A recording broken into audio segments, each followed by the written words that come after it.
unsafe levels of mold and mycotoxins and mold-related toxins in homes, you're probably like sniffing a gasoline can 100 times. Today we're joined by Warren Phillips, scientist, entrepreneur and health advocate. He's here to share how removing hidden toxins from our lives is the first step to real healing. What home hack do you think is just hot air? Oh boy.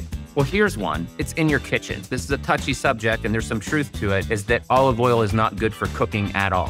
What's the most important non-toxic swap you talk about? The biggest swap is swapping out your...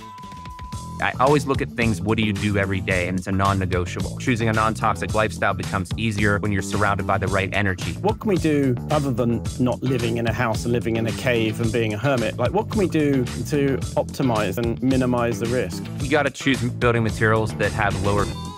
What home hack are you the biggest fan of? I would say probably... Welcome to the show, Warren. And let's start right in with this. According to the UNEP Global Chemicals Outlook of 2021 report, global chemical production is projected to nearly double by 2030, which means around 200,000 distinct chemicals could be in circulation by 2030. And here's the kicker. Most of these chemicals have never been tested for long-term safety. These include chemicals, consumer product ingredients, pesticides, plastic additives, pharmaceuticals, etc., etc. Now, Warren, this is where we're going with this. Is this fear-mongering or raising awareness? When, let's be honest, cancer, 1 in 2 will get it. Fertility, sperm counts down by 62% globally. 66% of UK adults on medication. What do you think, mate? Well, why'd you want to piss me off first thing on a podcast? You know, you want me yelling at the camera. No, it isn't fear-mongering. It is the reality of the human condition. You know, we can't process fear very well. We like our comfortable lives. And so when someone starts educating you on a topic that you don't believe in and you don't want to believe in, you think that the government's for you, you think, heck, half of your friends aren't even for you for that matter, right? We're this species, we have these self-protection mechanisms inside of our brain and we don't want to come to that reality. So fear-mongering is lack of education and awareness. And so the only thing an individual can do is throw a label on it, right? And we throw labels on a lot of things. We throw a lot of labels on ourselves, for that matter. So it's normal for people to call it fear-mongering, but if you dig deep into the science, this is not fear-mongering. A lot of the things that we believe to be true in the medical community, I would call that manipulation for money, right? And that's what that is, because that's big business. Hospitals have to drive surgeries. Hospitals have to use procedures. Hospitals come up, and manufacturers come up with new ways to scan your body and inject dyes. All these things are toxic, but we're not looking at the long-term unintended consequences of this money machine, especially here in America and even in, over the pond, in the EU and in England. We're creating not just an environmental disaster, we're creating a human health disaster, and the stats are super clear. You mentioned them. Having the best healthcare in the world here in America, I think we rank in the top 10 of the sickest countries in the world. So that's the reality. It's not fear-mongering, but it's normal for people to throw that at us. That's why I smile and like you smile, and I don't judge them. I'm just going to keep educating just like you. Yeah. I mean, just for audience listening to this I think I always looked at you before we met, before we hung out, before we became, good mates, I would say. I always thought of you as the US family man version of this single skinny dude from London, both sharing toxic lifestyles or things to navigate and do in the real, out in the real world, often getting similar types of followers with some overlap. But it's like, from my rise from nothing to, 500,000-esque followers, it's been really interesting for my psychology. And this is something I want to dive into with you quickly, is about the challenges that we face promoting non-toxic lifestyle, and the amount of public scrutiny we get. Because for me, I noticed that trying to help people navigate a toxic world to be healthier, I get called a fearmongerer. I get called evil, trying to push supplements, so many different things. And for years, it actually hit me quite hard on a psychological level because I felt actually I'm trying to help people, but they think I'm a bad person. I mean, what challenges have you faced in your rise to having so many followers? I went through the same emotions, right? And it used to really bother me. What only thing that bothers me the most now is if for some reason I misquote something or I make a mistake that bothers me, I always rectify it. I don't make mistakes on purpose to get, followers. And that's other things that people say, he made that mistake on purpose to get comments. Like anything to pretend like I'm doing this not from the right place. What gives me the peace is that I know that I'm coming from the right place. I live everything that I do. I do the best I can, just like everybody else, and I'm always doing better. I'm learning and growing. I implement everything that I teach and learn and have the honor to teach and learn. And so it really doesn't bother me at this point, but it did because I didn't understand the psychology surrounding it. So like what I started with is I started to understand that there's this vitriol individuals out there and they're having a hard time. They're looking for someone to blame. Their psychology, the cortisol pop that they get in saying those things actually makes them feel better, right? They're addicted to that cortisol. They're addicted to that hate. They're addicted to negativity. And as I'm evolving and honored to do this, right, is that I'm getting addicted to the dopamine spike of coming from my heart, right? Of seeing lives change, seeing people move from a place of not understanding this information to coming over slowly to the side of what I believe is true science and how toxins are at the root cause of many of the diseases, dysfunction, the aging that we're experiencing, the aches and pains. And I know that we're doing good work, you and I, Tim. So I did go through that process. I had the same concerns you do, but as wonderfully, the people that called me names, right, made me look inside and change my psychology, wake up even further to my own beliefs systems. Why am I doing this? How can I get up? And again, let's be honest, I don't know where this is being broadcast, but this is the quote, right? Social media is not about making money. It's about making a movement. It's about creating change in the world. And out of all the influencers that are out there, some do it for that reason. So people they have a model of the world. They have a pair of sunglasses, and you have good ones, a pair of sunglasses that looks at everything through a negative lens because there's negative people, right? So I had to really understand myself and understand, yes, I am doing this for the right reason. Yes, I am a good friend. Yes, I do love God and nature. Yes, I do love being in this fight. And yes, I do love vegans. Yes, I do love carnivores. Yes, I do love people that think differently than me. I love all these people. And my job is to agree on one thing. Our job, Tim, is to agree on one thing. Toxins do not, at the level that they're at, do not have a place in our society at the level that they do. 20,000 new chemicals by 2030, but I'm not going to stand for it, and neither are you. So here's something we can all agree on, is that I think everyone watching this, no matter who you are, on what spectrum, what your diet is, we can all agree that these toxins, according to the literature, are wreaking havoc on our body, and they're building up over time slowly. Our body is getting cut by 1,000 razor blades daily, just stepping outside. And if you don't create an optimized body like you educate and teach on, Tim, we're not going to be able to handle this new toxic overload, and it's going to cause more unintended consequences, more costs to society, more costs to family, more children suffering, more headaches, more symptoms, and a lack of love in this world. I completely agree. I completely agree, dude. And I was like, one thing, I think if you were to say to one of your biggest internet haters, if you could sit down with them over coffee, what would you say? That's easy. Dude, let's agree on something. I guarantee you there's 3 things we can agree on right now. And let's talk about those things and how we can implement those things to create change first in our personal lives. How we're showing up as a father, maybe, how we're showing up as friends, how we're showing up in our jobs to serve others. Let's talk about that. Like, how can we get better at that? There's so many things we can agree on that we're addicted to. You and I, as soon as we start fighting, there's a psychological barrier. We go into fight or flight. We're in a different part of our brain, and we're not going to have a conversation that adds value, right?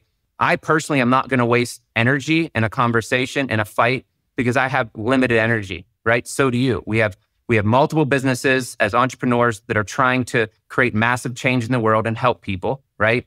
We have our social media and all these different aspects of our lives. I have 3 little girls. I have a house to take care of just like everybody else. And so I can't waste energy on not creating solutions in my life. I'm not going to focus on the problems. I want to focus on the solutions and how we can work together. And I guarantee you, I could have an amazing conversation with them because I'm not going to get into emotion. I'm really going to drill down and try to see your heart, see your pain, and relate to you the best I can. And hopefully we can have an amazing conversation, It's really interesting you say that, because my mentor once said, don't tell me what you don't want, tell me what you do want. And as you were saying that, it's making me think, it's like, well, don't tell me what you don't want. You want to hear and have a conversation about what we do want, which is healthier children, healthier world, happier people, better life. And and I think when I sit down and watch a movie in the evening, or if I do, I avoid anything with killing or negative, and I generally have something light and happy for my nervous system to become lucid, because I like watching things that I do like, opposed to, being obsessed of, ending each other's lives. But I mean, that's wise. It's wise for so many reasons. I mean, let's move on to your life's work, which, really intrigues me, and it has done for a long time before actually we met.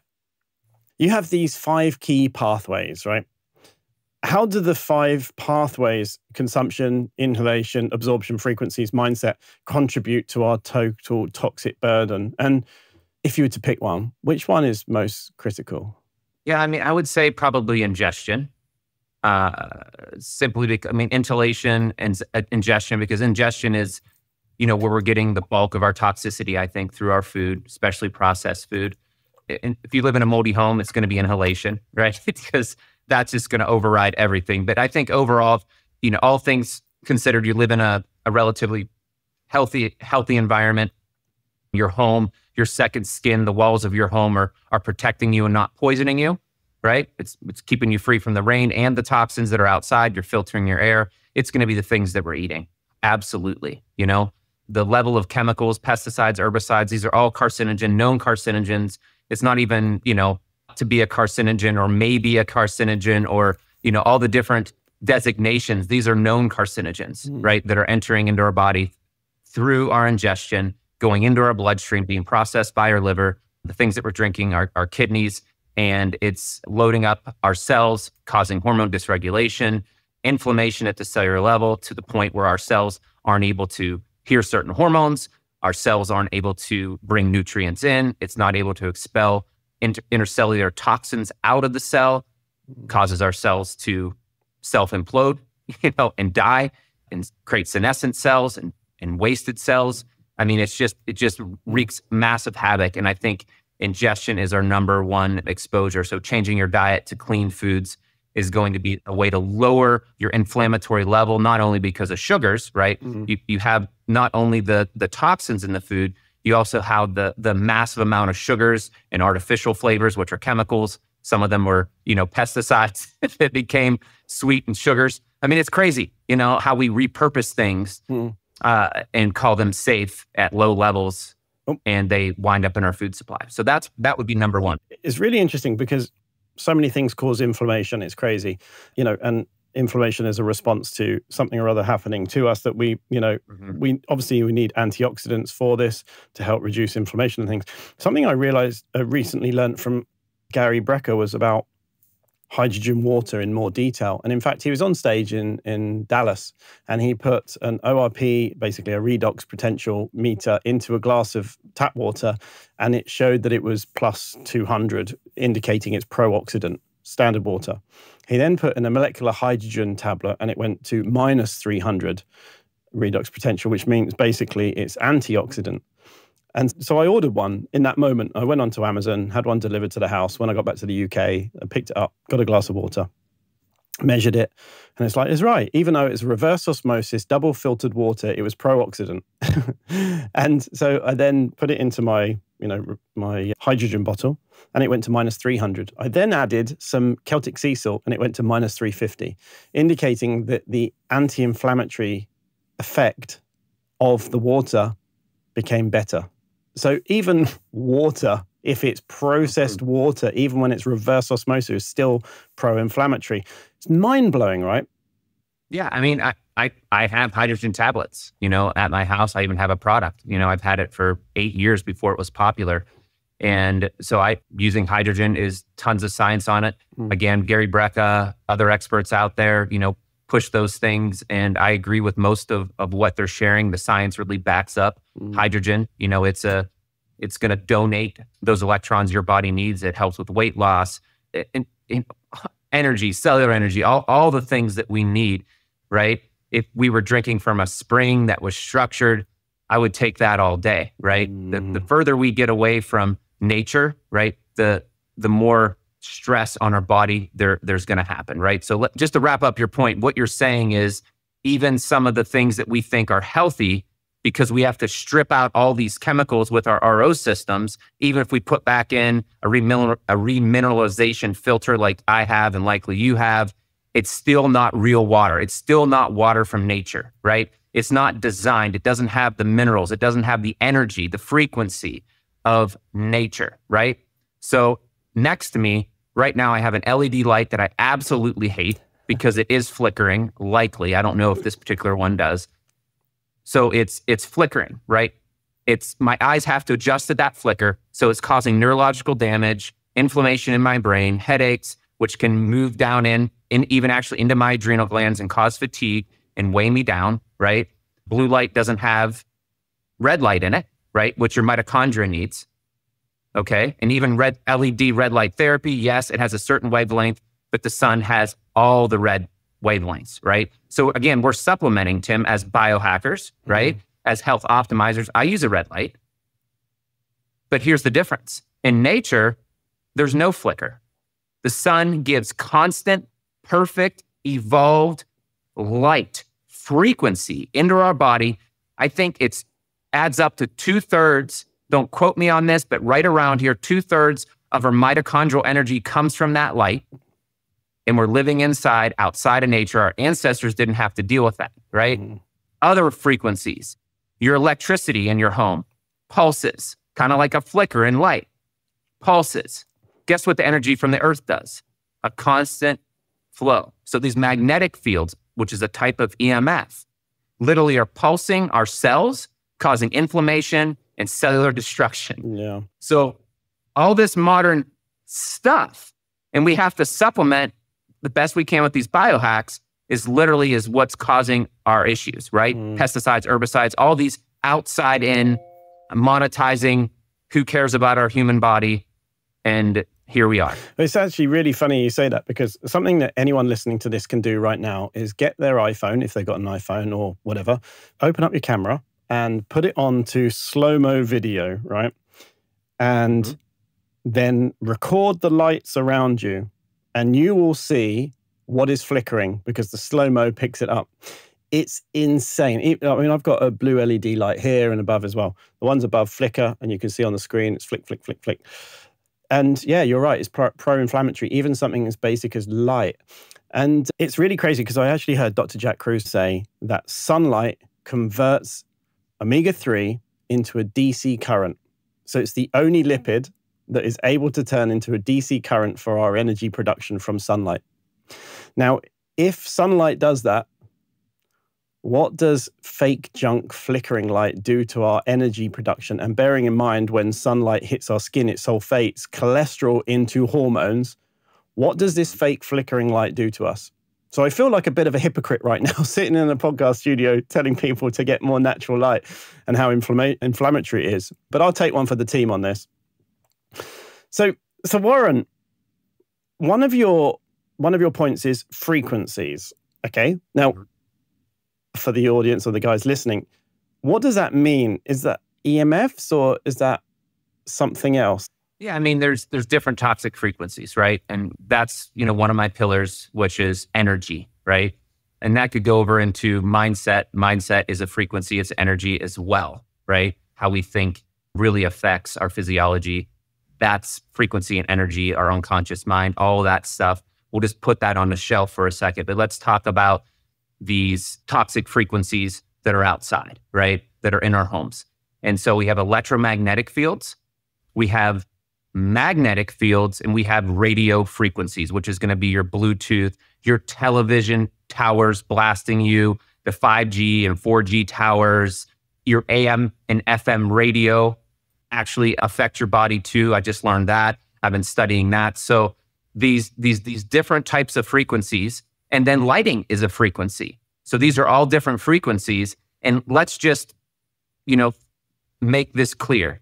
The electric, especially in America, the electric fields that we're creating in our homes, the magnetic fields we're creating in our homes, and I can give examples of both, the lighting frequencies that we're blasting ourselves with LED, and the radio frequencies, Bluetooth, Wi-Fi, 5G, 4G, FM, TV blasting, especially if you live on a hill like me, are causing stress on our body, undue stress on our body. And unless you're Ben Greenfield and it can afford to build a house from the bottom up, ground it, carbon walls, block all EMF out, or Gary Brecka installs a Faraday cage over his bed, underneath and over, you are being bombarded with frequencies our body never and our ancestors never exposed to. We don't know how to deal with them.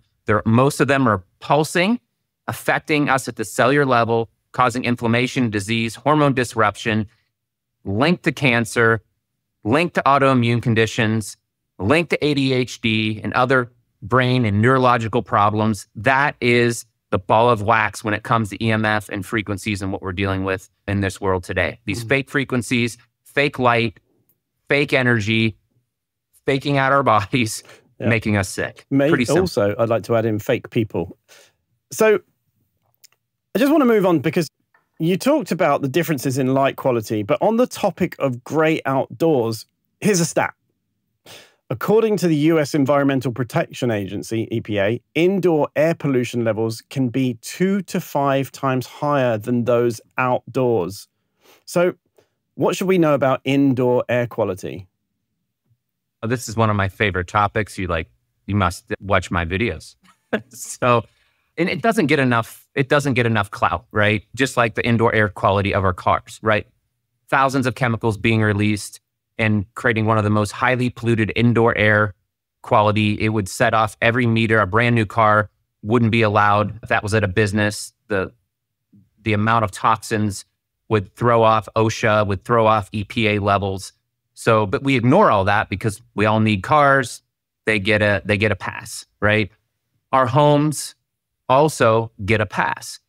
And the challenge is, and what we've done again, because the real estate agencies don't, the real estate environment, it's a massive, one of the biggest businesses out there won't face the reality of this. California, bless their hearts, have created some regulations, and it has now moved out into the rest of the country here in the United States. Europe, you already have much more stringent standards for your building materials, right? You can't have the level of formaldehydes and volatile organic compounds coming in your building materials. You build a lot better, you're a lot safer, you're more safer for mold. We have 70% of the homes, according to experts, 50% according to the literature. There's unsafe levels of mold and mycotoxins and mold-related toxins in homes in the US because we build these things to turn the highest profit. The same thing, your cracker contains industrial seed oils. It's probably 5 to 10 times cheaper to produce that oil than it is to use a real organic, natural, fresh olive oil, right? Maybe even more. So the reason there's such a big push and why even on social media and why other experts that are paid by these companies to say that these things are safe and even to create research that indicates they might be safe, right? And I have my opinions here is because there's so much money to be lost. So the same thing has happened in the food industry. Think about it, making it cheaper, longer shelf life so that we can consume more of it. It sits there. There's not wasted product. They don't lose inventory, all the things, right? Flavorings, natural flavorings, artificial flavorings, Givaudan, they actually manufacture chemicals to be addictive, right? And they're billion-dollar ingredients or billion-dollar flavorings because they drive so much revenue because they're so addictive to our brain. Our brains get all kinds of hormonal spikes from these certain flavorings.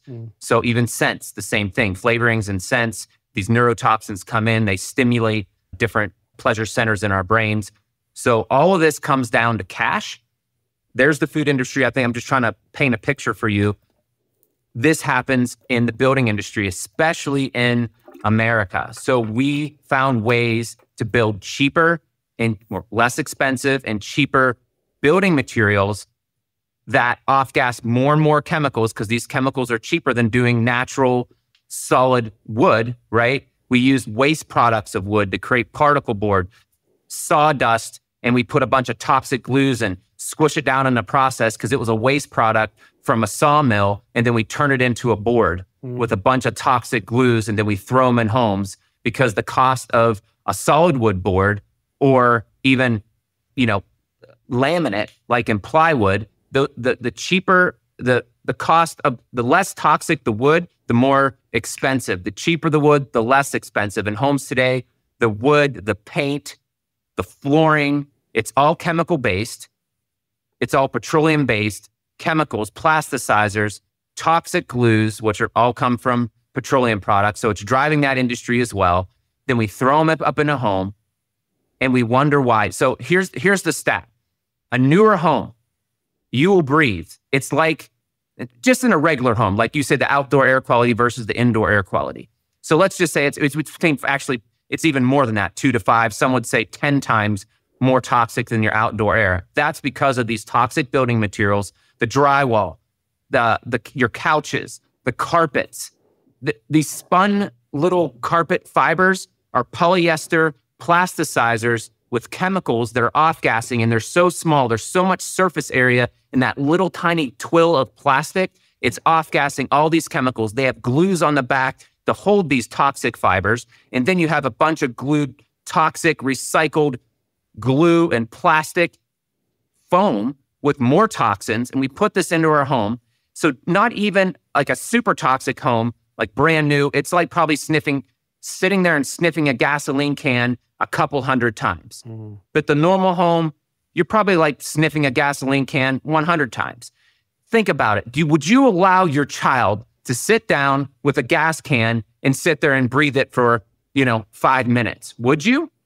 No. You wouldn't let the kid lick it either, just like the carpet, walking around, playing on it, licking the carpet, picking up toys and foods and stuff. And so in fact, I was buying a rug for my apartment last year. And it's like, it's crazy, the cheap plastic ones or polyester or polyethylene or whatever.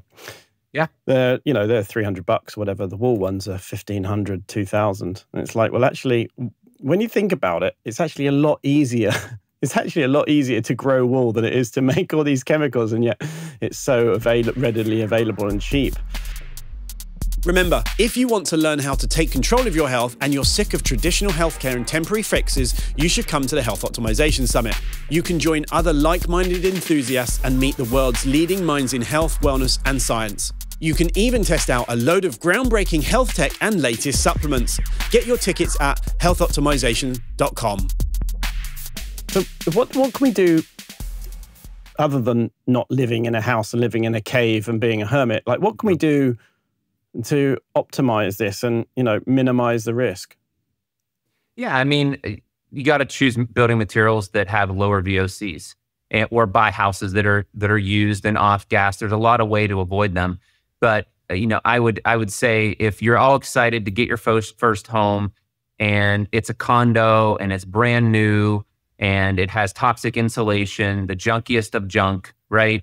It's probably not worth your health to have a nice place. I would say rent, where you can move, where you can be mobile, get out of the mold, break your lease, especially when it comes to mold. Most states will protect you, especially if you keep bringing it up to your landlord. So be mobile if you can. If you're in a home that's making you sick and super toxic, some of the things you can do, if you can afford it, you can get an ERV, energy return ventilation system, which is like having a perfect open window.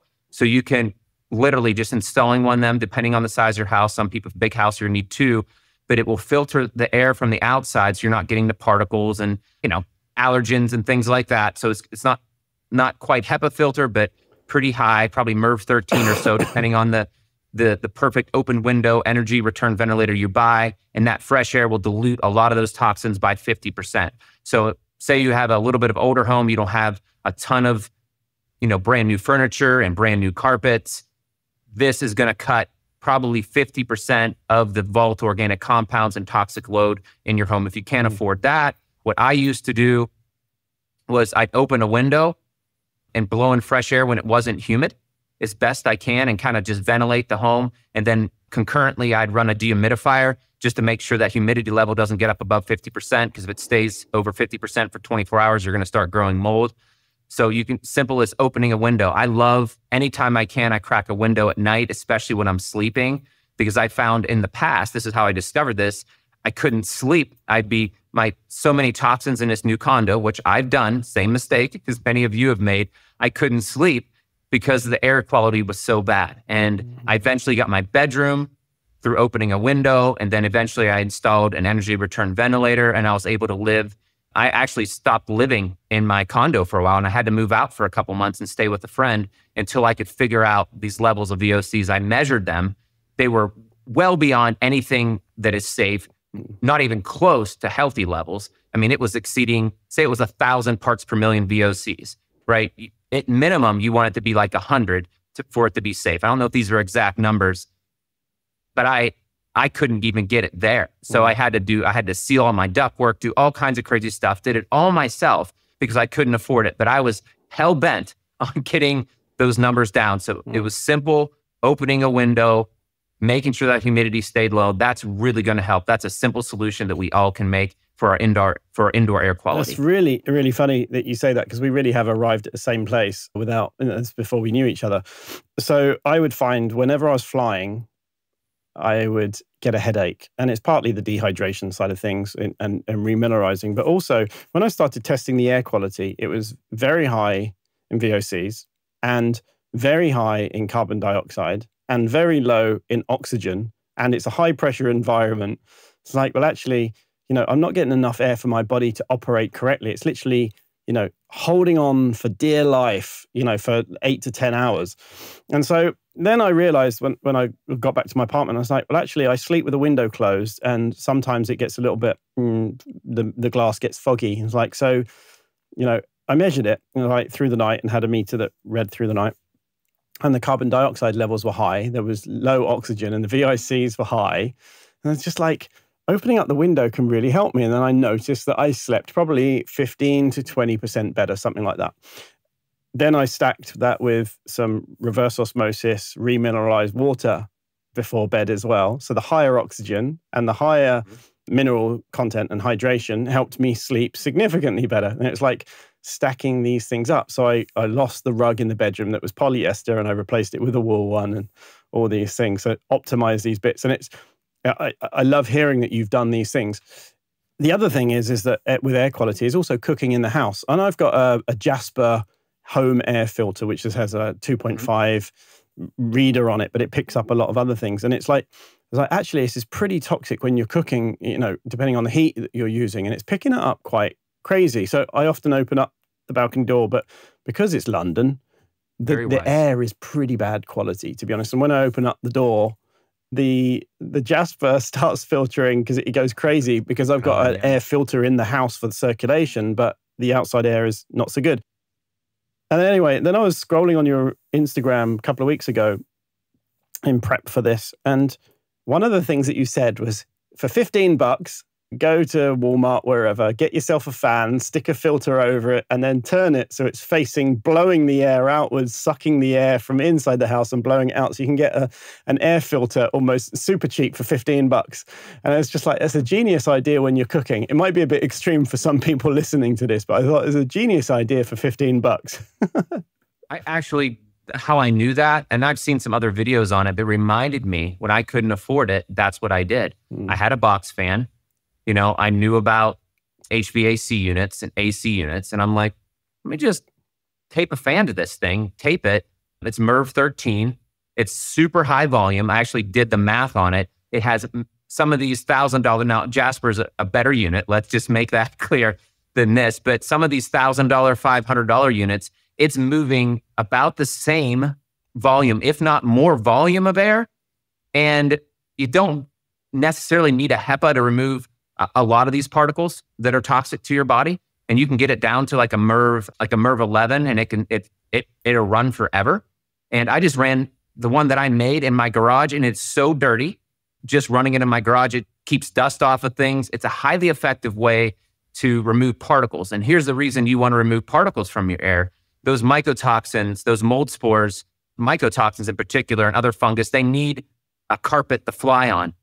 And when you remove particles from your house and get those filtered out, a lot of these toxins that you're breathing in, the inhalation risk that you're getting in your home, even some of these volatile organic compounds and plastics and microplastics that we're breathing in they might not be a volatile organic compound, but they're still the same toxin. They're still carcinogenic. They're still hormone disruptive. They just happen to be in a plastic form, not in a vapor form, right?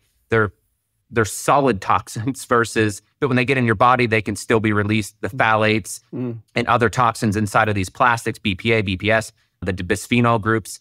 That's why it's so important to filter these particulate matter out of your home, because these toxins can ride on that. And as soon as you knock those down, you're going to really knock the toxic inhalation. You're really going to knock down the toxic inhalation that you're going to be experiencing inside of your home. So filtering out dust and particles is very important. And like you said, it's as easy as slapping a 20 by 20. It's as simple as, I'm losing flow.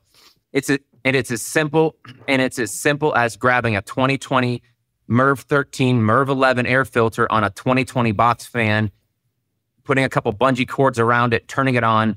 That's pretty high volume for a 500 square foot space. It's going to make a significant difference in the air quality of your home. Yeah, awesome. Let's talk about something that's somewhat ignored as a household toxin, dishwasher tablets and their dangers. Now, most people assume dishwasher tablets are harmless because the dishes get rinsed, but what hidden chemicals are actually left behind on plates and cutlery after a wash that we can't see? A ton. And there's literature to prove it.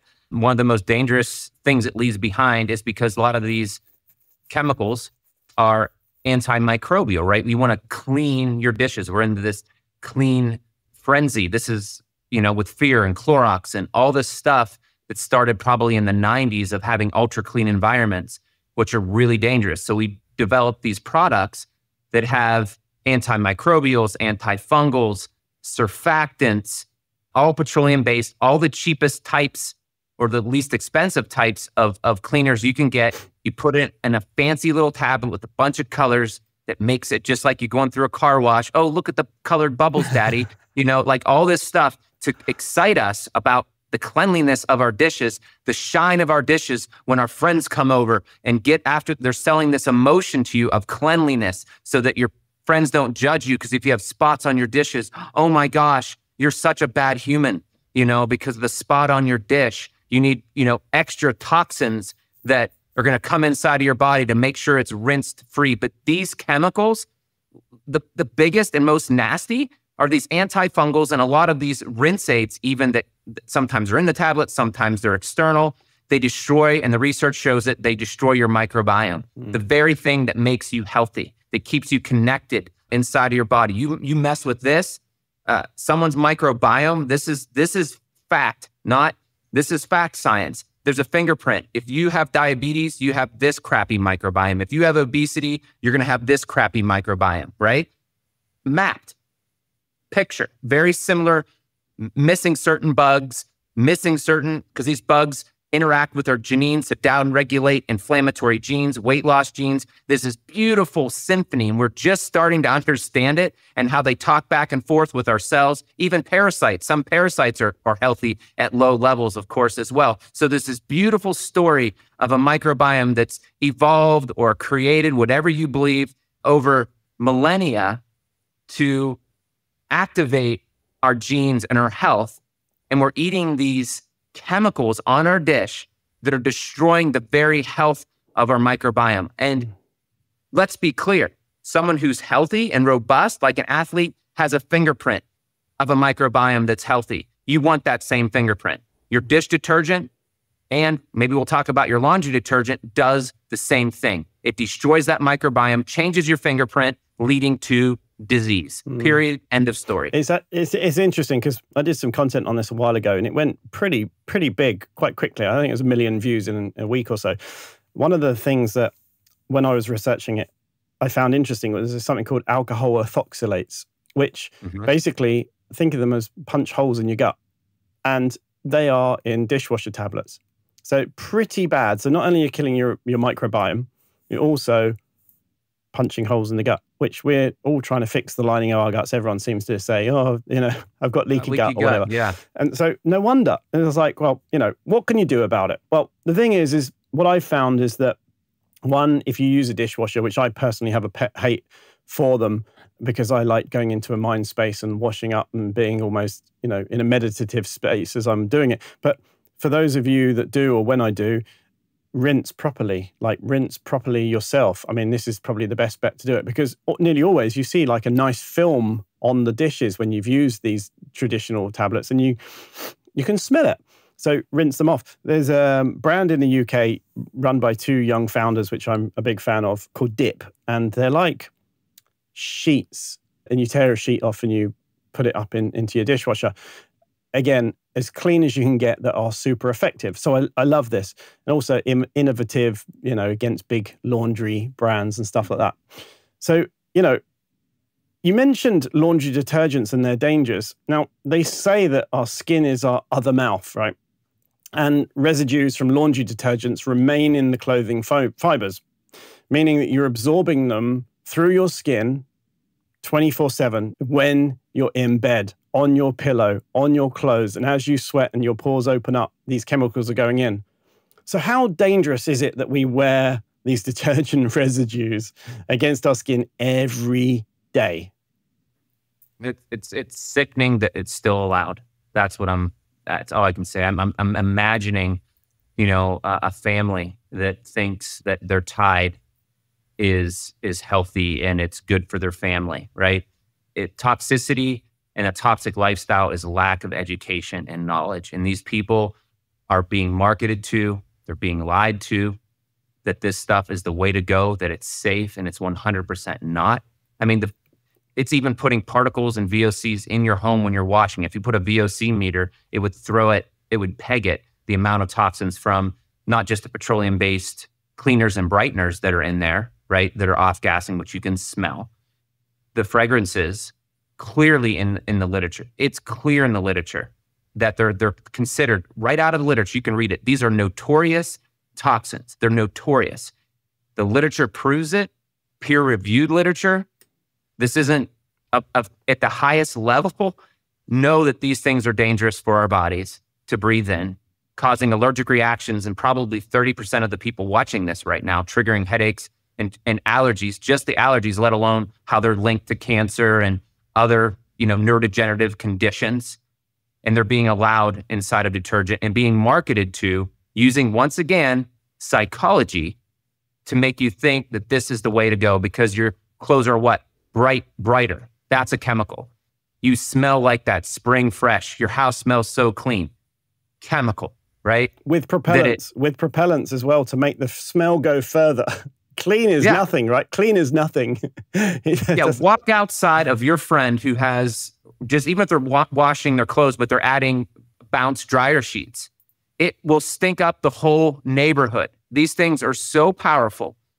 And if your brain can smell them at that low of a level and you're not even a dog or a cat with that sensitivity, what is that doing to the neurology in your brain? I'll tell you what it's doing. It's inflaming your brain. These are neurotoxins, known neurotoxins, and you're breathing them all day long. No wonder why you have headaches. No wonder why you have fatigue. It's causing stress, inflammation.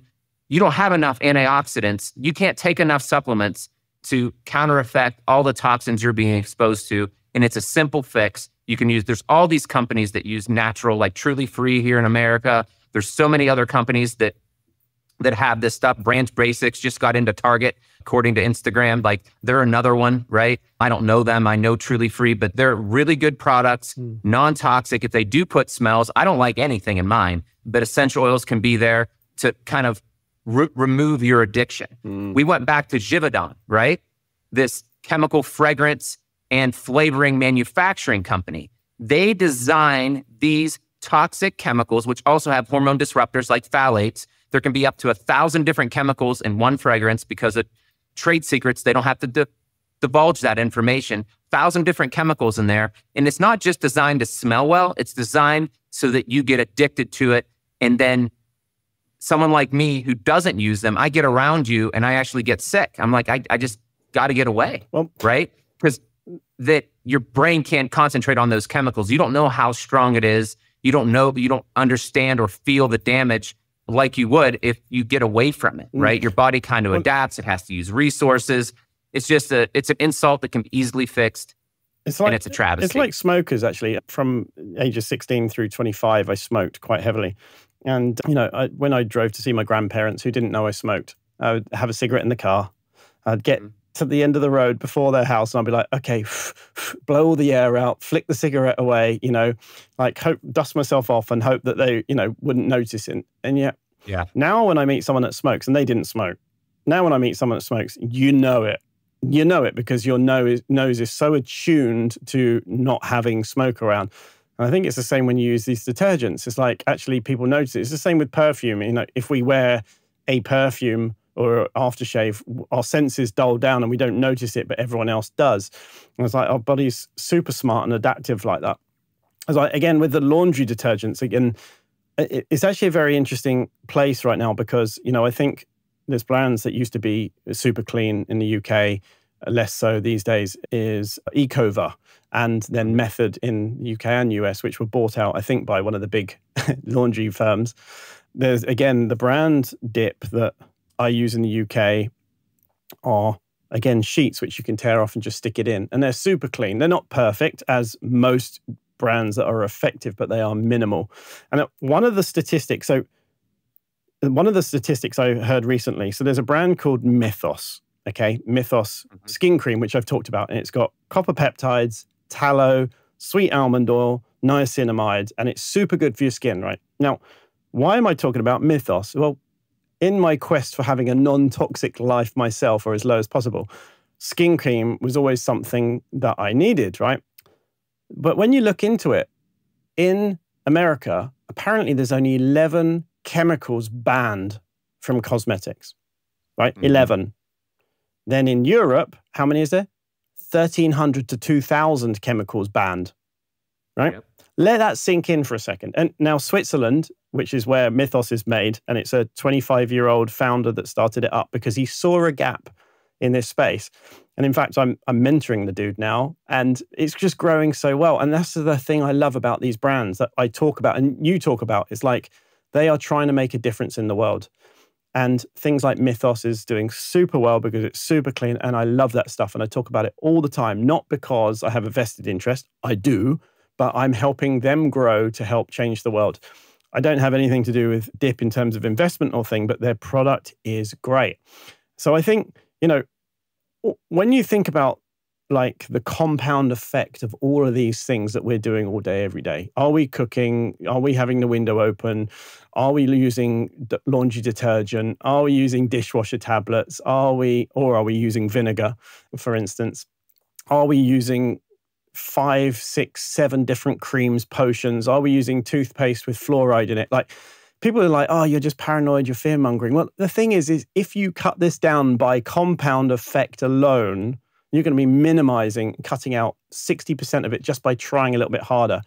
And you could say, well, it's more expensive. It is, but if you select better and less, you are spending less ultimately, and your healthcare bills are going to be much lower and you're going to live a little longer too.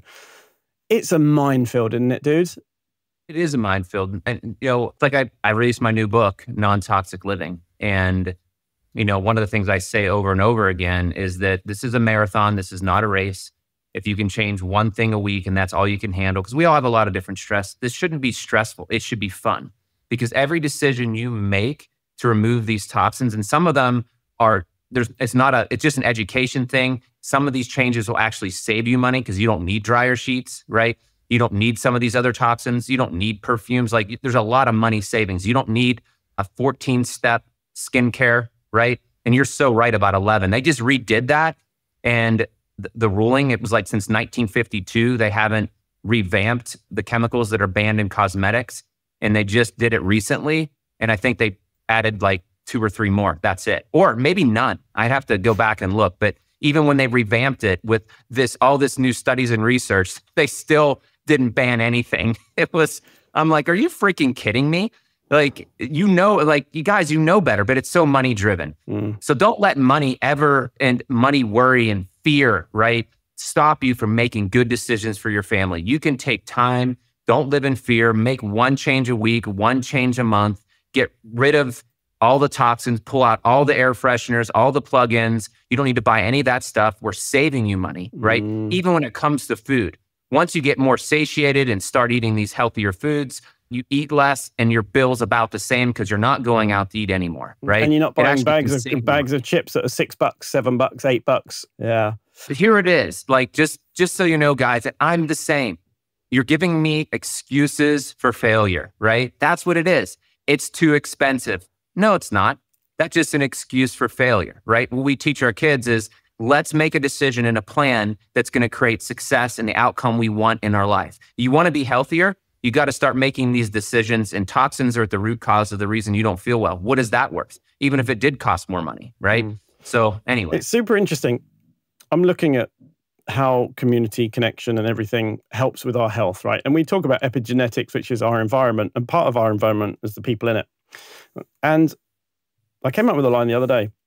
It's not what's in your fridge, it's who's around you at the time when you're near your fridge or when you're shopping. Like, what makes it to your fridge? If you're feeling like, if everyone around you is super healthy, for instance, if you're hanging around with 10 friends that go to the gym, you're probably going to go to the gym. And if you're all out eating health food, you're not going to be the one that sits there and eats a dodgy pizza with, whatever. Not that I'm adverse to a decent sourdough pizza from time to time.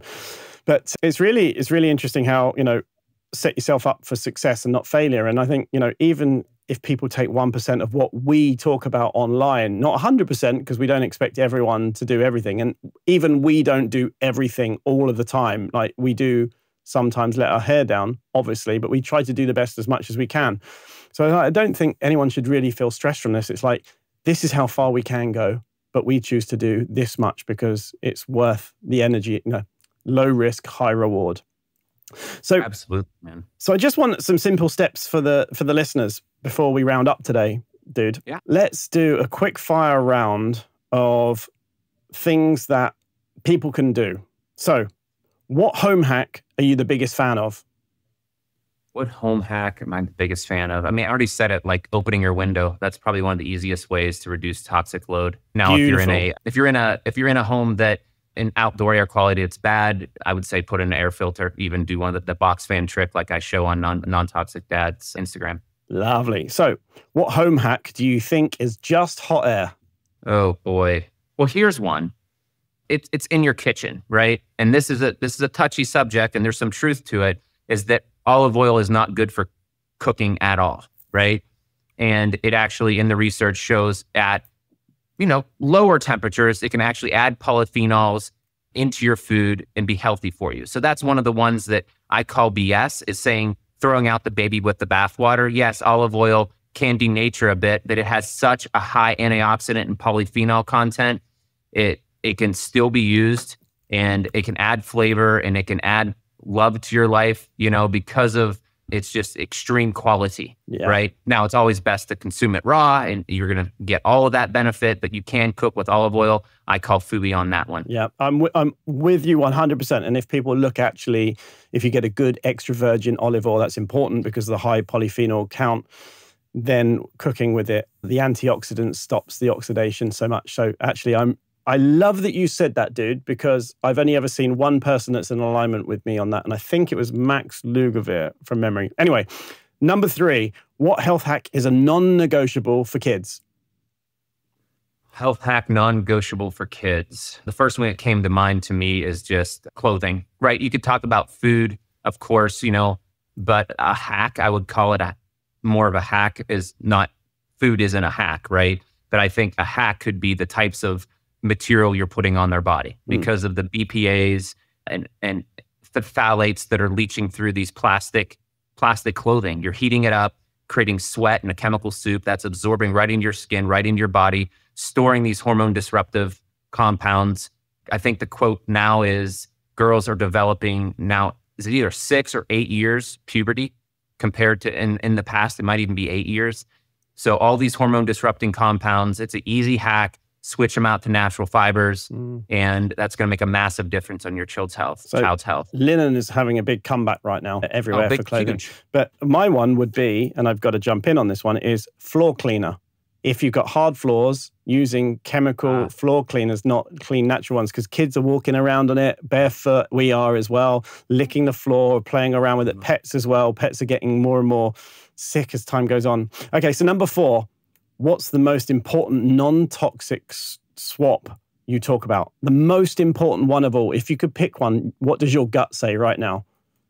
Shoot. I was going to say what you cook with every day, but the biggest swap is swapping out your city water for filtered water, because that's something I always look at things. What do you do every day? And it's a non-negotiable. Clean air, clean water, clean food, clean the water in your home. That's supposed to be detoxing your body, flushing toxins out, not adding to, right? If your inflow is high from water and it's just collecting versus adding fresh water, clean water to your body to flush out the toxins downstream in your body. Beautiful. So, I would trump that one with non-toxic friends and healthy, loving relationships, because as we know, the more great people you hang around with, the less time you have for non-great toxic people, the more your behaviors are influenced, the more you can become better, the more you can become healthier.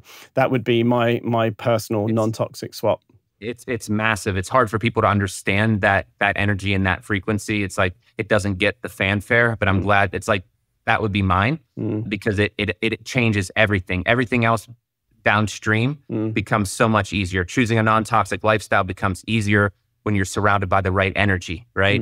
Because people are so draining. You're so depressed, you can't even think about, making toxic swaps. So when you're around a loving, caring group of people and you're getting rid of those toxic relationships, holy cow, it makes life a lot easier. So I just want to congratulate you on your Sick Home Docuseries. You must have learned a lot while obviously making the series.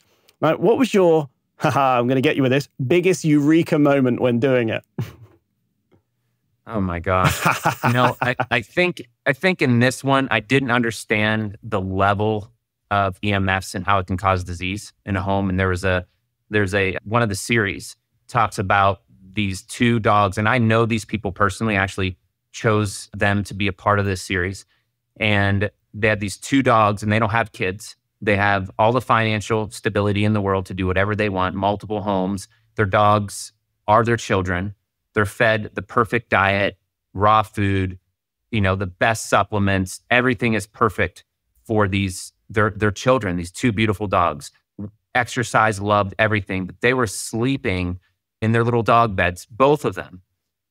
And there was some bad wiring that was throwing off a magnetic field. And this has happened to kids too, kids that have gotten cancer because they're in a magnetic field because their bed is on the other side of a refrigerator. Now that, they can approve PEMF and certain FDA approvals for bone regeneration of frequencies, but they're not talking about these magnetic fields causing disease and dysfunction. They can say that frequencies can heal to some degree, right? You can get FDA approved frequencies for certain aspects of healing, but they're ignoring these magnetic fields. And this couple did not know, but both of those dogs on the side where they were laying, I believe, got aggressive cancer and both died within, 3 months of diagnosis. So they're smaller, of course, but this is happening to our families and our children. And I didn't realize how damaging these magnetic fields, electric fields. We all talk about 5G, 4G, all these radio frequencies, Bluetooth and Wi-Fi. But what woke me up, and I made a lot of changes in my home, is that these electric fields and magnetic fields in our homes can be robbing, us not just of sleep, but be causing cancer and other harm to our families. Thank you for sharing that, mate. I appreciate it. So guys listening to this, if you took one thing away from today, let it be this. You can't outsource your health. Like, follow Warren, dig deeper, and start making swaps today, because the world isn't getting less toxic anytime soon.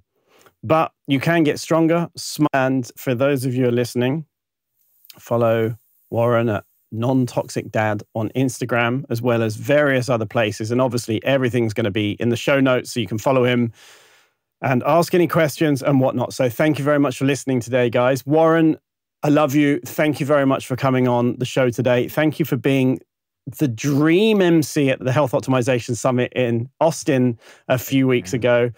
It was an honor, bro. I really appreciate you. I'm glad we got to do some stuff together, and hopefully many more years of stuff together too. Absolutely. Thanks for having me here. You've been listening to the Health Optimization Podcast, and I'm Tim Gray. If you've enjoyed this episode, give it a thumbs up, leave a comment, and subscribe for more. See you next time, and remember, let's spread the health.